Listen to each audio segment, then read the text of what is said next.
तो यार ये वो चीज़ें हैं जिनको फॉलो करके मैंने एग्जैक्टली 60% से 80%, मोर देन 80% मार्क्स ग्रो करे थे 9th क्लास से 10th क्लास में। और एग्जैक्टली वही सारी चीज़ें मैं आपको बताने वाला हूँ कि जो भी प्रॉब्लम आपकी स्टडी के साथ चल रही हैं अभी, क्या होता है जब आप पढ़ने बैठे हो आप बहुत ज़्यादा लेजी फील कर रहे हो।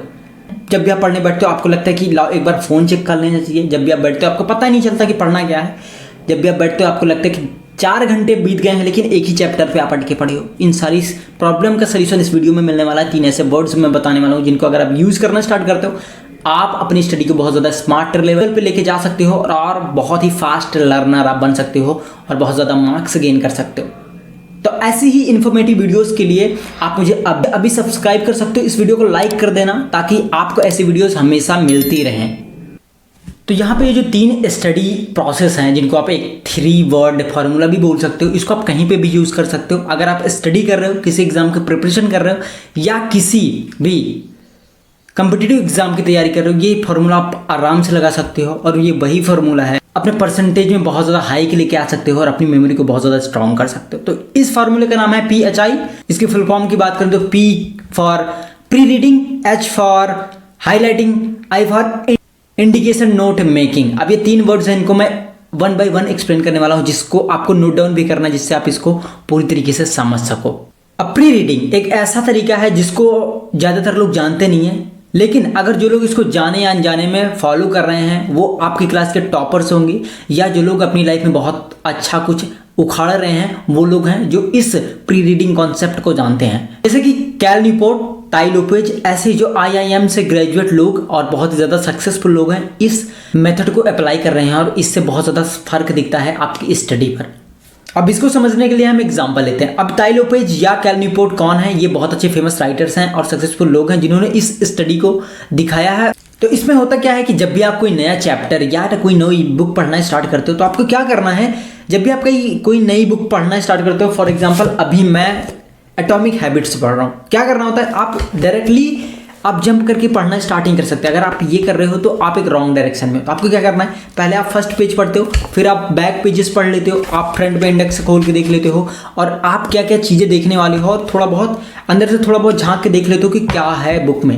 अब इसको करने का सीधा सा मतलब ये जाता है कि आप अपने कॉन्शियस एंड सबकॉन्शियस माइंड को रेडी कर रहे होते हो, प्रिपेयर कर रहे होते हो इस चीज़ को करने के लिए। अब इसका एक और एग्जांपल ले सकते हैं जिससे आप एक बेस्ट लर्निंग स्टेज में जा सको और समझ सको कि रीडिंग होती कैसे है, एक स्ट्रॉन्ग और फास्टर रीडिंग होती कैसे है। फॉर एग्जांपल अभी आपको अगर बताया जाए कि आपको एक काम है जिसको 1 घंटे करना है तो आपका दिमाग रेडी हो जाएगा, क्योंकि आप उसको मना नहीं कर सकते, तो आपका रेडी हो जाएगा कि 1 घंटे हमको यहाँ पे हार्डवर्क देना है।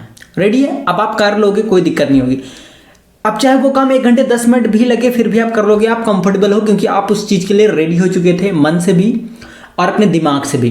अब यहीं पे अगर आपको टाइम लिमिट ना बताई जाए, आपको ना बताया जाए कि इतने घंटे काम करने हैं, आप 10 मिनट 15 मिनट 20 मिनट सह लोगे लेकिन उसके बाद आप ओवर एग्जॉस्ट कर जाओगे, आपका मन भागने लगेगा। और एग्जैक्टली यही होता है रीडिंग के टाइम आपके, कि जब भी आप बुक खोल के बैठते हो आप 1 पन्ना 2 पन्ना 3 पन्ना पढ़ते हो, जैसे ही 4 पेज पे पहुंचते हो आपका मन करता है कि कुछ जस्ट चिल कर लेते हैं, आप फोन उठा के देख लेते हैं।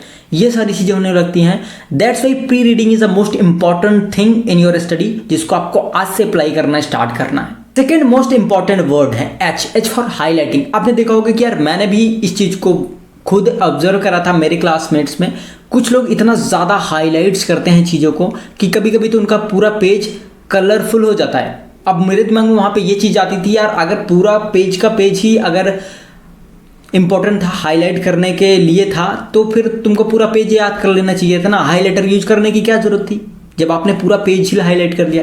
देखो हाईलाइट करने का सीधा सा मतलब ये नहीं होता है आपके लिए कि हमने हाईलाइट करा है तो हमने खुद को बताया कि इंपॉर्टेंट है, नहीं। हाईलाइट करने का सीधा सा मतलब होता है कि आप जिन वर्ड्स को हाईलाइट कर रहे हो या जिस लाइन को हाईलाइट कर रहे हो उसको देखने के बाद आपको वो पूरा पैरा स्टोरी समझ में आ जाए या उस कॉन्सेप्ट आपको दोबारा रिमाइंडिंग हो जाए। एम आई राइट? आपको वो पूरा पैरा या लेसन या टॉपिक रिमाइंड होना चाहिए उस हाईलाइटेड वर्ड या हाईलाइटेड लाइन के द्वारा। तो आपको क्या करना है, मैं एग्जांपल से समझाता हूं आपको क्या करना है। अभी आपको मैं एक स्टोरी सुनाने वाला हूं कि स्टीव जॉब्स ने 2010 में आईपैड लॉन्च करा और आईपैड के लॉन्च होते ही 2010 में इसके 40 मिलियन से ज्यादा प्रोडक्ट्स बिक गए। अब देखो ये पूरी स्टोरी है, अगर यहाँ पे आप हाईलाइट करना चाहो तो आप स्टीव जॉब्स से लेकर 40 मिलियन प्रोडक्ट बिक गए, प्रोडक्ट सेल हुए, यहाँ तक पूरा स्टोरी हाईलाइट कर सकते हो। But this is the wrong way. यहाँ पे सिर्फ 4 वर्ड इंपॉर्टेंट है, Steve jobs, 2010, iPad and 40 million product. बस यही 4 वर्ड बहुत ज्यादा इंपॉर्टेंट है। इसी के अराउंड आप सारी स्टोरी खुद बना सकते हो, आपको वो सारे वर्ड्स हाईलाइट करने की जरूरत नहीं है। और एग्जैक्टली यही सेम गलती आप करते हो, आप पूरा पैरा, पूरी लाइंस, पूरे पेजेस आप हाईलाइट कर लेते हो। दैट्स वाई आप रिमेंबर ही आपका दिमाग नहीं कर पाता है कि आपको इंपॉर्टेंट क्या था, और आप पूरा का पूरा पेज ही रंग देते हो। तो इस बारी से आप जब भी करो, आपको क्या करना है, आप जो भी हाईलाइटेड वर्ड हैं, जितना भी आप पढ़ लो उसमें हाईलाइट वर्ड करो।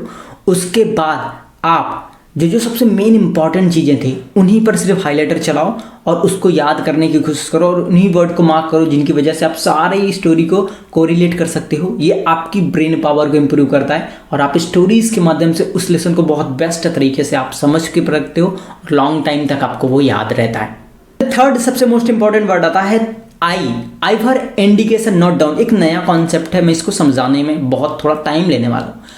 अब मैं आपको एक वर्ड देने वाला हूँ, और इस वर्ड का आपको मैं 3 सेकंड दूंगा, आपको कमेंट बॉक्स में इस वर्ड का आंसर बताना है। वाका, VACA, इसका मीनिंग क्या होता है आप मुझे बताओ। 1 2 3। तो आई एम श्योर आप में से 99% आपको भी ये वर्ड नहीं पता था वाका का मतलब क्या होता है, राइट। लेकिन वहीं पे अगर मैं काऊ या गाय बोलूं, आप फट से जान जाओगे मैं किसके बारे में बात कर रहा हूं, राइट, गाय।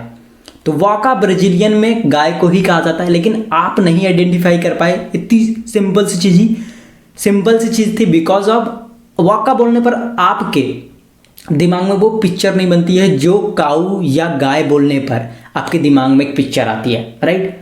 तो यहाँ पे मैं ये सिर्फ बताना चाहता हूँ, हमारा ब्रेन वर्ड्स में नहीं सीखता है, वो पिक्चर्स में सीखता है। जब भी आप माइक बोलोगे तो आपको माइक की फोटो आपके दिमाग में आती है। जब भी आप एटम बोलोगे आपके दिमाग में छोटे छोटे पार्टिकल्स आते हैं। जब भी आप एयर सोचोगे तो आपके दिमाग में कुछ नहीं आता, आपको दिखती कि हवाएं चल रही हैं, राइट। आपको दिखेगा कि कुछ चीज़ें हिल रही हैं, वो चीज़ होती है। जब भी आप लाइट बोलोगे आपके दिमाग में लाइट नहीं आती, क्योंकि वो देख नहीं सकते, आपके दिमाग में बल्ब आता है, राइट। तो आप वर्ड नहीं याद करते, आप पिक्चर्स को याद करते हो, पिक्चर्स में सीखते हो। तो यहाँ पे सीधा सा सिंपल सा कहने का मतलब है, जब भी आप कोई बड़ा टॉपिक उठाओ पढ़ने के लिए, जब भी आप कोई चैप्टर कंप्लीट करना चाहो, उसको क्या करना है, जब भी आप पूरा चैप्टर कंप्लीट करोगे आप हाईलाइटर यूज कर लो। उसके बाद क्या करोगे, आप उसकी एक समरी बनाओ। देन उस समरी को अपने वर्ड्स में आप जैसे अपने एक बहुत ही टैलेंटेड दोस्त को एक्सप्लेन करते हैं, या आपकी क्लास में जो सबसे तेज बच्चा, उसको जिस तरीके से आप उस टॉपिक को एक्सप्लेन करते, उस वर्ड में उसको लिखना स्टार्ट करो। इससे क्या होगा, आपने अपनी उस इनफॉर्मल लैंग्वेज में उस टॉपिक को एक्सप्लेन करा है। तो जैसे हम अभी बात कर रहे हैं, इस तरीके से जब आप लिखते हो तो आपको वो चीज़ें ज़्यादा रिकॉल वैल्यू रहती है, आप ज़्यादा टाइम तक उस चीज़ को याद कर पाते हो।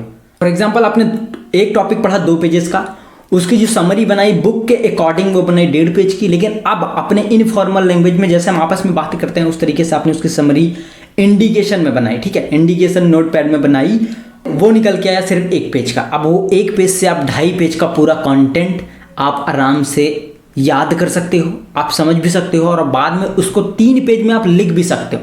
This is a most important part of this formula PHI, right. अगर ये तीनों वर्ड्स आप यूज करना स्टार्ट करते हो तो आप बहुत ज़्यादा ग्रोथ अपनी स्टडी में देखोगे, आप बहुत ज़्यादा फास्टर लर्न कर पाओगे।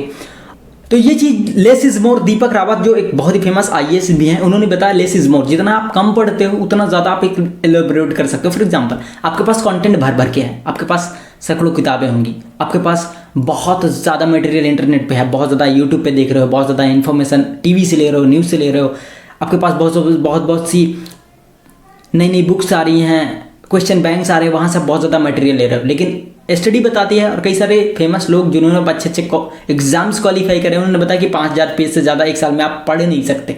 तो सिर्फ लिमिटेड चीज़ें ढूंढो जिससे आप लेस देन में मोर देन निकाल सको। जितना कम से कम पढ़ो उसमें ज़्यादा से ज़्यादा निकाल सकते हो आप। ये सबसे इफेक्टिव तरीका है पढ़ने का, और इसको आप आज से यूज करना स्टार्ट कर सकते हो। तो अगर आपको वीडियो अभी तक यहाँ तक देख रहे हो तो सब्सक्राइब भी ज़रूर कर लेना, ताकि आपको ऐसी वीडियोस मिलती रहें। एंड आपका जो भी फ्रेंड जिसको इसकी नीड है, जिसकी मेमोरी पावर बहुत ज़्यादा ख़राब है, या बहुत ज़्यादा टाइम पढ़ता रहता है लेकिन कुछ भी समझ में नहीं आ रहा, उसको ये वीडियो फॉरवर्ड करो जिससे उसको हेल्प हो और वो भी आपके बराबर आ सके या थोड़ा अच्छा बन सके। मिलते हैं नेक्स्ट वीडियो में।